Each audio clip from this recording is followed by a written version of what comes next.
Bonjour à vous tous. Nous retournons ici sur notre chapitre sur les parallélogrammes et les démonstrations. Et vous aviez l'exercice 37 à terminer. On avait déjà fait le A ensemble, qui était d'ailleurs un petit peu délicat.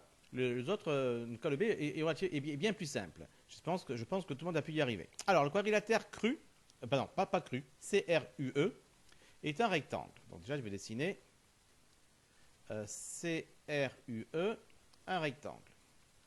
CRUE, un rectangle. D'accord?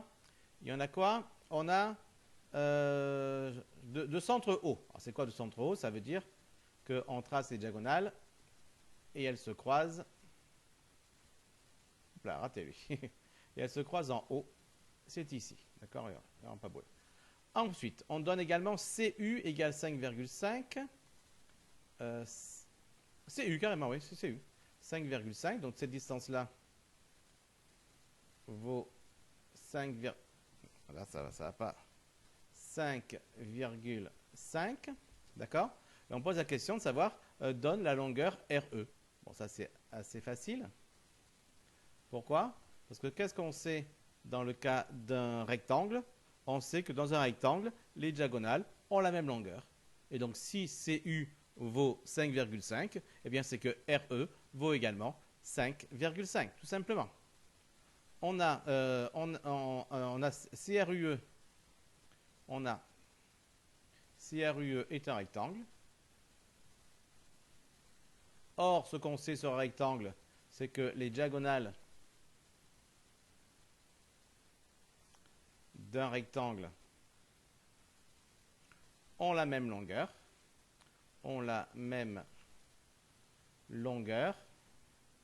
Ce qui signifie que la distance RE, qui est une diagonale, est égale à CU, qui est également une diagonale.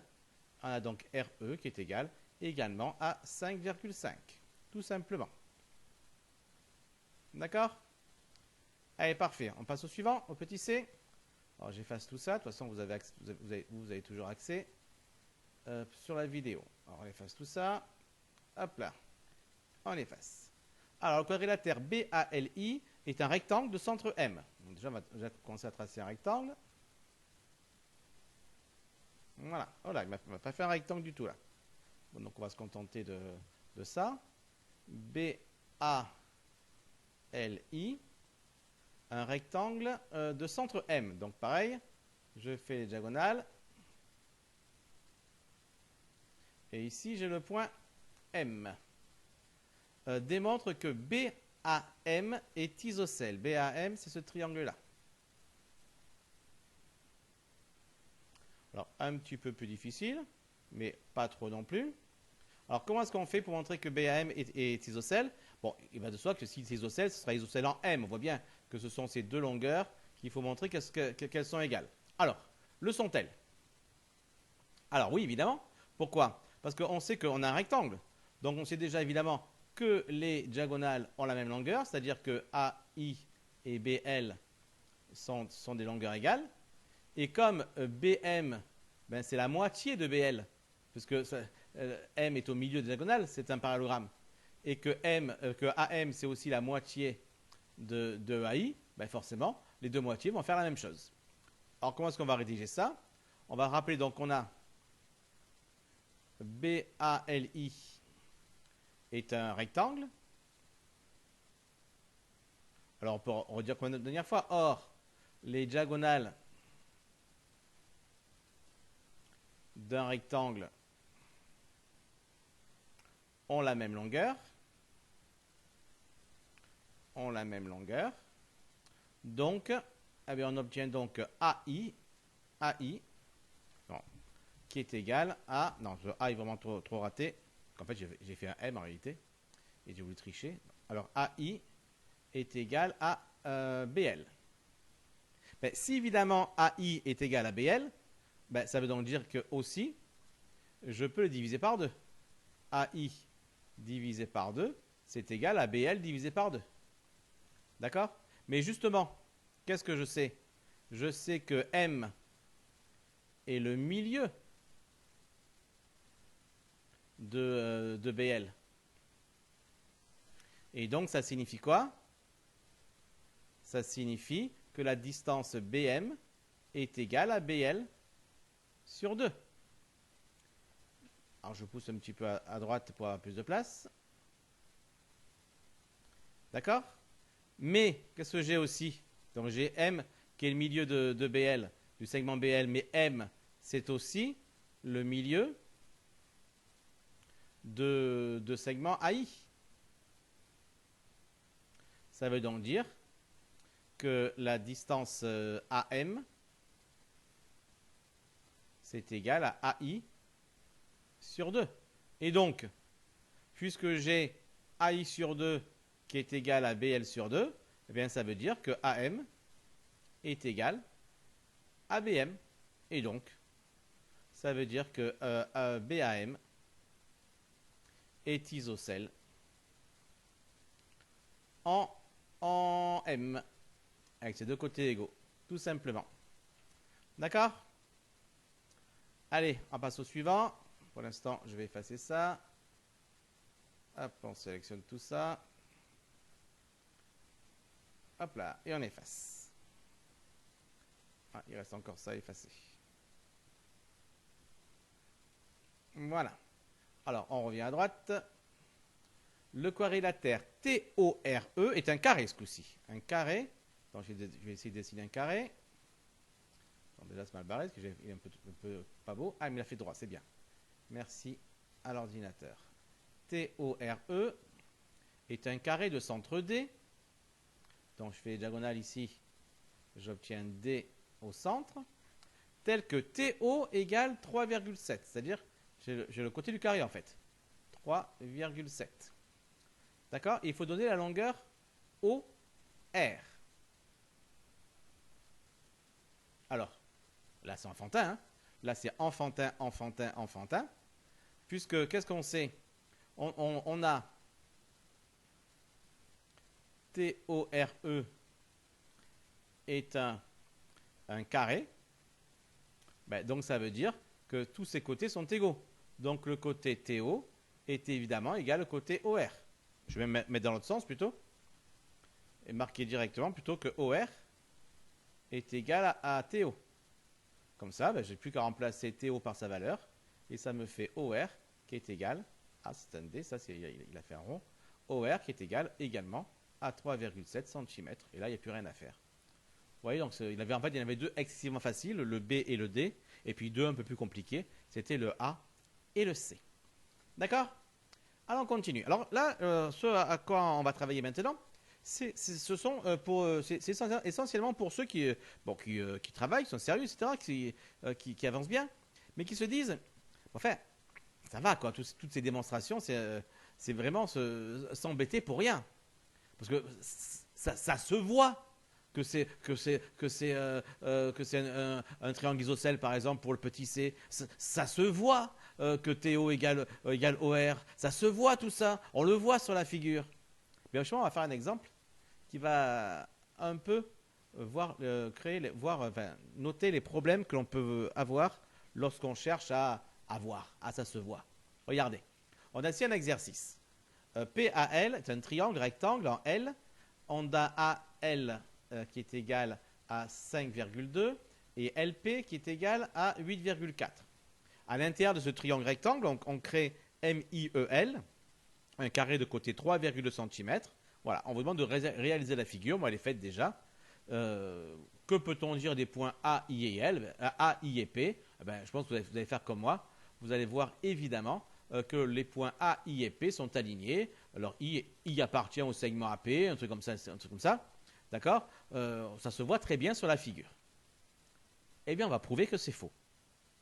On va prouver que même si vous avez fait la figure, mais alors très très bien, vous l'avez bien faite la figure, vous avez fait un très très bon travail, avec beaucoup de sérieux, avec beaucoup de précision, avec votre règle, votre équerre, avec votre compas, avec une grande précision, ben vous croyez que A, I et P sont alignés. En réalité, ils ne le sont pas, et on va le prouver. Regardez. Pour cela, on va tout d'abord calculer l'aire du triangle PAL. L'aire de PAL est égale, évidemment, Non, pas égal. On va d'abord lui donner un nom quand même. Et on va l'appeler A, qui est égal à quoi? Ben, puisque c'est un triangle rectangle, on fait donc sa longueur fois sa largeur divisé par 2. Sa longueur, c'est combien? C'est 8,4 multiplié par sa largeur 5,2 divisé par 2. Alors on ne s'embête pas pour ça, on prend une calculatrice.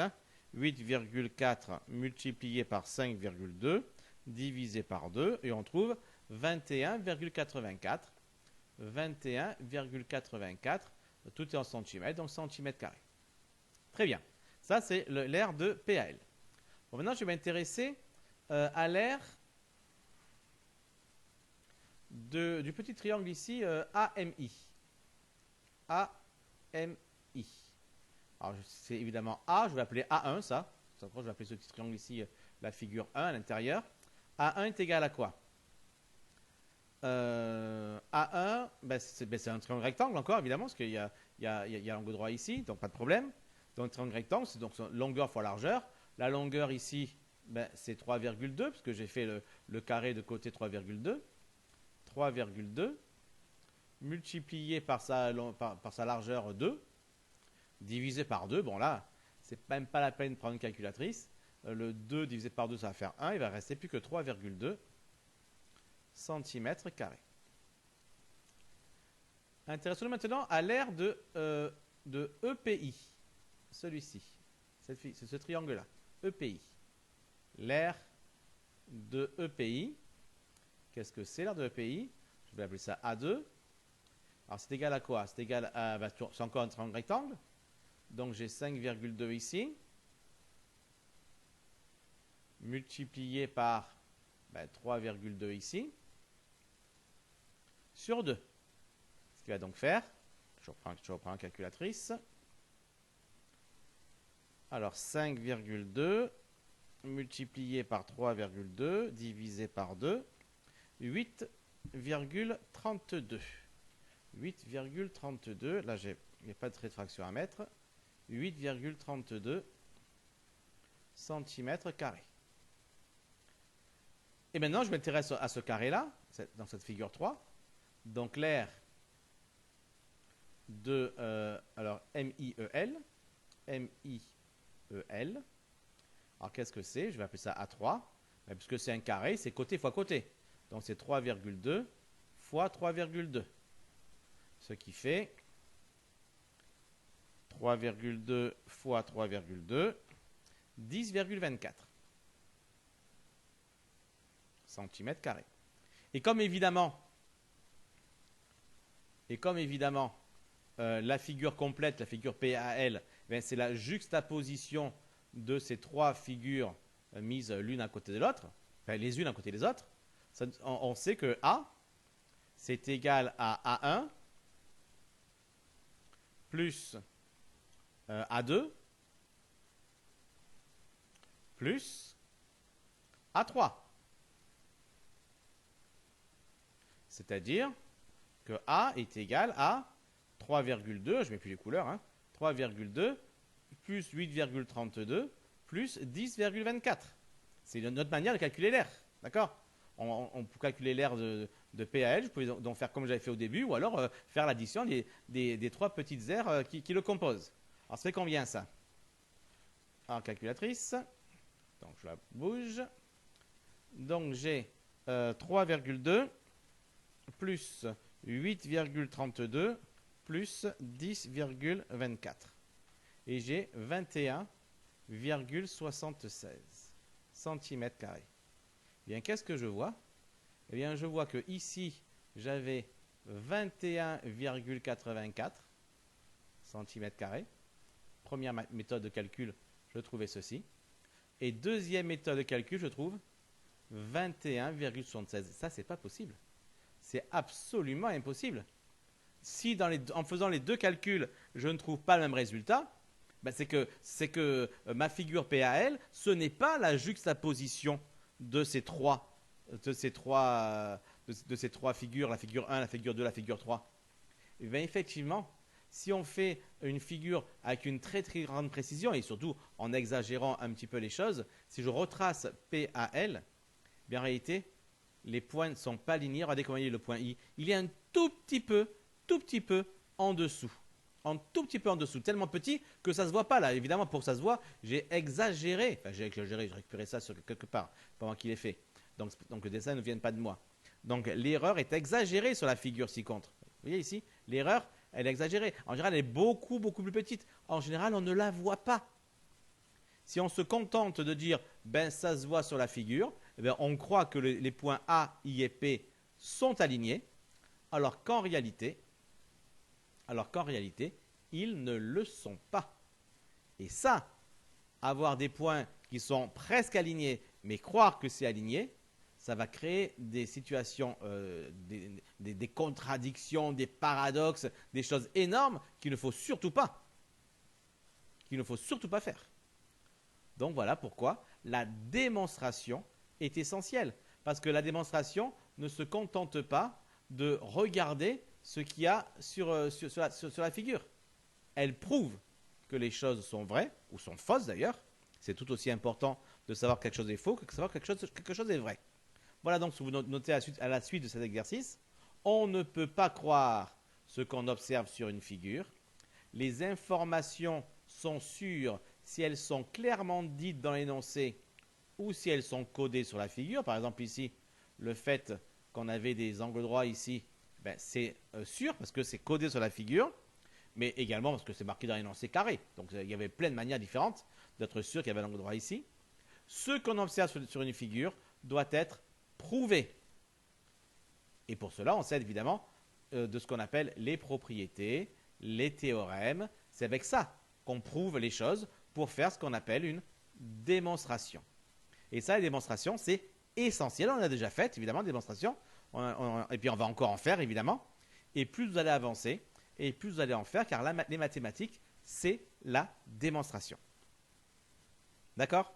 Alors, évidemment, quand on est à un petit niveau, comme en cinquième, mais également après en quatrième ou au niveau collège, vous progressez évidemment, mais on est encore en petit niveau mathématique, bien forcément, il y aura des fois où on ne sera pas capable de démontrer les choses. Parce que pour les démontrer, il faut faire appel à des choses qui ne sont pas connues d'un élève de collège. Alors parfois, on sera encore amené à dire, ben, regardez, ça se voit. Mais sachez que ce n'est pas mathématique, ça. Les vraies mathématiques ne font pas comme ça. Là, pour l'instant, vous devrez juste croire sur parole votre prof qui vous dira, oui, ok, on ne peut pas le faire parce qu'on ne connaît pas encore assez de choses au collège. Mais voilà, il y en a d'autres qui l'ont fait, ils l'ont prouvé, je vous assure que ça marche. D'accord? Mais ça, bien sûr, plus vous allez avancer dans les années, moins vous pourrez le faire. Et à bout d'un moment, vous ne pourrez plus faire du tout. Il faudra tout démontrer. Alors, pour vous entraîner encore à la démonstration, quelques exercices. En voici un ici. Exercice, soit D et D', deux droites perpendiculaires en haut. A est un point de D et B un point de D'. M est le symétrique de A par rapport à O, N est le symétrique de B par rapport à O. Démontrer que le quadrilatère ABMN est un parallélogramme. Alors déjà ici, on est incapable de le faire. Pourquoi? Parce qu'on est perdu déjà dans l'énoncé. Ça veut dire qu'on doit faire quoi en premier? On doit faire une figure. Cette figure ne nous prouvera rien. Attention, cette figure ne nous prouvera rien. Mais elle va nous aider à voir les choses. Elle va nous aider à démontrer. La figure, elle est toujours utile. Elle ne suffit pas à prouver, mais elle est utile, car elle aide à la démonstration. Regardez, soit D et D', deux droites perpendiculaires en haut. D et D', deux droites perpendiculaires en haut. A est un point de D. B est un point de D'. M est le symétrique de A par rapport à O. O, c'est celui-là. M est le symétrique de A par rapport à O. N est le symétrique de B par rapport à O. Donc, même longueur ici. N. Démontrer que ABMN est un parallélogramme. ABMN est un parallélogramme. Vous voyez? Je vais même le remettre en dessin normal, même s'il est un peu tordu. Vous voyez? je vois que ça ressemble pas mal à un parallélogramme, même si mon dessin est vraiment pourri. Le vôtre sera sans doute mieux, parce que peut-être que vous allez le faire avec, au moment suivant les carreaux, si ce n'est en utilisant les instruments. Donc, ça sera peut-être moins pourri que le mien. Mais vous allez le voir, c'est un parallélogramme. Et même que c'est un losange, ce sera la question 2, ça. Mais est-ce que ça prouvera que c'est un parallélogramme ou que c'est un losange? Pas du tout. Par contre, par contre, ça vous aide à voir ABMN. Tant qu'on n'a pas fait le dessin, tant qu'on n'a pas fait la figure, ABMN, on ne savait même pas ce que c'était, parce que les points arrivent tellement de partout qu'on ne sait même pas ce que c'est. Avec ça, on voit les choses, on voit les côtés opposés, on voit les longueurs, on voit ce qui pourrait être parallèle, il faudrait être prouvé, on voit les diagonales. Et avec ça, on va être capable de démontrer la question 1 et après la question 2. D'ailleurs, c'est ce que vous allez faire dès maintenant. Vous allez prouver tout simplement que ABMN est un parallélogramme et vous allez prouver également que ABMN, non seulement c'est un parallélogramme, mais c'est un parallélogramme particulier, c'est un losange. D'accord? Pour cela, pour prouver que c'est un losange, vous pourrez vous aider de la correction du 37 qu'on avait fait donc, la fois d'avant. C'est le petit a, on avait fait la dernière fois. On avait fait quelque chose d'un peu similaire. Ce n'est pas exactement la même chose, parce qu'on avait un losange au départ, on a dû prouver des choses. Là, on aura un losange à l'arrivée.